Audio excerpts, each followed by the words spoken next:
I'd like to welcome everyone to the 2021 State of the Portsmouth Police Department. Special welcomes go out to Mr. Mayor, Mr. Vice Mayor, members of City Council, the manager, and ladies and gentlemen of the community of Portsmouth. I want to welcome you all for joining us today to get a brief overview of the Portsmouth Police Department, where we have been and where we're going.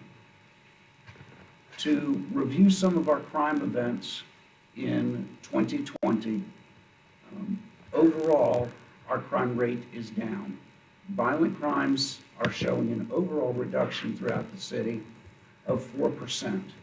However, as everyone has noticed, we had a significant increase in homicides this year. We had a 133% increase in homicides from 16 to 34. It's also unfortunate that firearms were involved in 30 of those 34 deaths. On the property crime, we've actually seen also a significant 23% reduction overall from 2019 to 2020 numbers. Our biggest successes have both been with burglaries, and we've seen a decrease in larcenies from motor vehicles. It is important to note that even though our property crimes are down by 23%, we still have property being stolen from your cars. The police department would like to remind you to please remove your valuables, lock your cars, do not leave them running even on these cold, chilly, snowy days.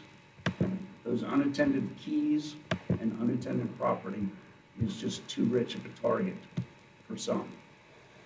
As we came through 2020, one of our biggest challenges was the outbreak of the COVID pandemic. It had a tremendous effect on our community involvement. Our reset walks, where we're out in the community, knocking on doors and having that face-to-face contact with our citizens, was dramatically reduced because of the situations with COVID, with groups gathering, and with the social distancing standards. We continue to receive questions about law enforcement and the governor's executive orders. We are not doing any direct law enforcement action on enforcing these gatherings. Those issues come under the purview of the Virginia Department of Health. The police department supports social distancing, supports masks, supports the vaccine, and we encourage all of our community to continue taking precautions to prevent the spread of COVID. We've also seen great changes in police reform over the span of 2020. There were incidents throughout the summer with deaths, with procedural questions, search warrants, police tactics, and we are happy to report from Portsmouth that the use of chokeholds and other submission tactics have not been authorized in this city for many, many years. We also have an imposed duty on our officers to intervene and to stop situations once they start to get out of control. We expect our officers to keep our citizens safe. In the spring, we reissued directives to simply clarify those items better for our officers. Chokeholds are not permitted. They have not been and they will not be. And the duty to inform and the duty to intervene has been reinforced and stressed to the officers. We want to be part of the community and protect the community. To take that to an additional step, in the spring we launched a community advisory committee. We have a panel of 15 citizens from across the city who are reviewing police policies, programs, initiatives. They're looking at us and working with us to identify gaps in our service delivery. If there's something that we're missing, the Community Advisory Committee is there to help guide us to improve our partnership with the community. In order to enhance the organized response to crime investigation, we've divided the city into 3 districts. There are districts representing Churchland, the center part of the city, as well as Craddock.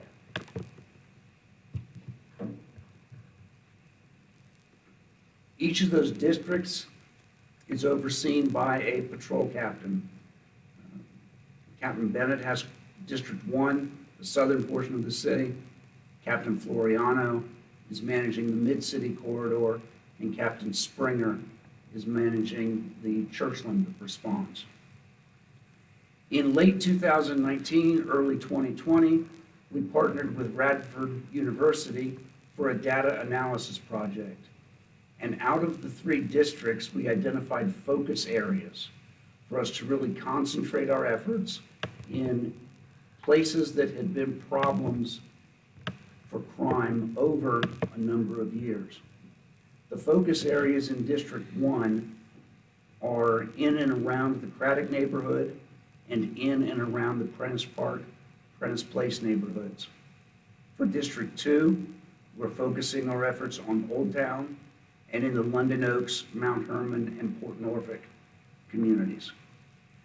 The focus area for District 3 is around the Twin Pines and Gateway, the intersections, the gas stations, the shopping center, and the housing areas right in the vicinity of Twin Pines and Gateway. A recurring question for the department over the last several months has been our staffing. When we are currently facing 73 vacancies, so the police department, the human resources department, the city manager's office, and our marketing team launched a major recruitment initiative in October. The initiative included sign-on bonuses for new employees and referral bonuses for city employees who identify successful candidates for the police department. Those initiatives are still in place, and we are actively working to fill the vacancies across the police department. We are gearing up for a next academy to begin the end of March, first part of April. We're looking to put good, qualified candidates into that program. Applications are still open, and you can find the links to that on both the city website and the police department website. As we move into 2021, we're establishing additional new partnerships. We are working closely within the city. Instead of functioning as independent departments, we're partnering together. We've recently deployed our mobile command vehicle, and that's a significant step forward. It represents the work of vehicle services, the police department, the fire department, and the IT department, all working together to mobilize a resource that can be used throughout the city. We're also launching an initiative in partnership with the Friends of the Portsmouth Juvenile Court, Bon Secours, Centera, the Portsmouth Department of Health, and Portsmouth Social Services. We're going to all be coming together and adding faith communities and civic leagues into this as well to look at a larger picture of how Portsmouth can come back together as one Portsmouth. We all have to have a partnership and take ownership and become stakeholders in these issues. Working together with these non-traditional partnerships is a big step, large initiative. We also asked over the course of the past 2 weeks for members of the public to submit some questions. Many of them I've already addressed. There were questions regarding police efforts to target and crack down on gun violence, We're doing that through the district program, the district captains. We've mobilized the street crimes unit and an intelligence unit to build and investigate cases. Another question came in about gunshots heard in the neighborhood. We encourage anyone who hears shots fired to call 911.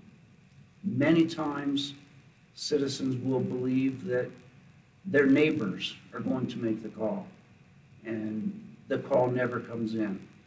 When we receive enough phone calls about shots fired, it allows us to localize and focus our resources on the problem areas.